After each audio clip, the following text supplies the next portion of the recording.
अब हम डिस्कस करेंगे एग्रीगेट सप्लाई। अब एग्रीगेट सप्लाई क्या है? एक अकाउंटिंग पीरियड के अंदर जितने भी हमारी इकोनॉमी में प्रोड्यूसर्स हैं वो कितने जो है सप्लाई कर रहे हैं गुड्स और सर्विसेज की, वो हम इसके अंदर जो है देखते हैं। ठीक है, अब उनकी मॉनेटरी वैल्यू को लेते हैं कि उनकी मॉनेटरी यानी कि मनी के टर्म्स में जितना उन्होंने प्रोडक्शन किया उसकी क्या वैल्यू है एक अकाउंटिंग पीरियड के दौरान। Aggregate supply refers to money value of final goods and services that all the producers are willing to supply। यानी कि उनकी इच्छा है कि हाँ भाई हम अपनी इकोनॉमी के अंदर एक पर्टिकुलर टाइम पीरियड के अंदर हम इतनी सप्लाई करें। एग्रीगेट सप्लाई को जो है किसके इक्वल होती है? नेशनल इनकम की इक्वल होती है।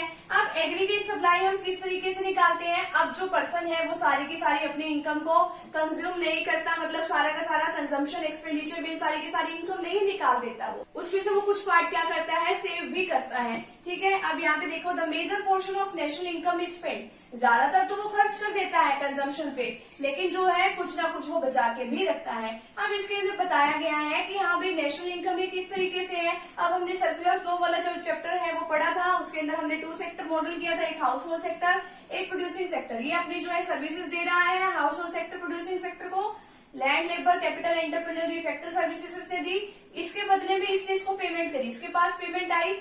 अब लैंड के बदले में रेंट, लेबर के बदले में वेजेस, कैपिटल के बदले में इंटरेस्ट और एंटरप्रेन्योर के बदले में प्रॉफिट। अब इसके पास पैसे आ गए। अब ये जो है हाउस होल्ड सेक्टर अपनी इनकम को कहीं ना कहीं खर्च करेगा।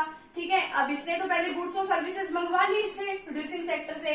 अब यही इनकम जो है किसके पास चली गई? पेमेंट के तौर पे चली गई गुड्स और सर्विसेज। यानी कि एक पर्सन की जो इनकम है, ठीक है, वो इसी तरीके से जो है फ्लो होती रहती है। एक पर्सन की इनकम को भी दूसरे का एक्सपेंडिचर, दूसरे की इनकम जो है दूसरे के एक्सपेंडिचर, इसी तरीके से जो है काम चलता है इसके अंदर। और एग्रीगेट सप्लाई अगर निकालनी आ जाए तो वो कंजम्पशन प्लस सेविंग इस तरीके से हम निकालते हैं। अब एग्रीगेट जो सप्लाई है, जो आपकी बुक में एक टेबल दी हुई है, एग्रीगेट जो सप्लाई को किस तरीके से निकालते हैं, वो तभी तक बढ़ा सकते हैं हम जब तक फुल एम्प्लॉयमेंट की सिचुएशन नहीं आ जाती। फुल एम्प्लॉयमेंट हम आगे भी डिस्कस करेंगे। जब तक फुल एम्प्लॉयमेंट की सिचुएशन नहीं आ जाती जब तक हम इसको बढ़ा सकते हैं।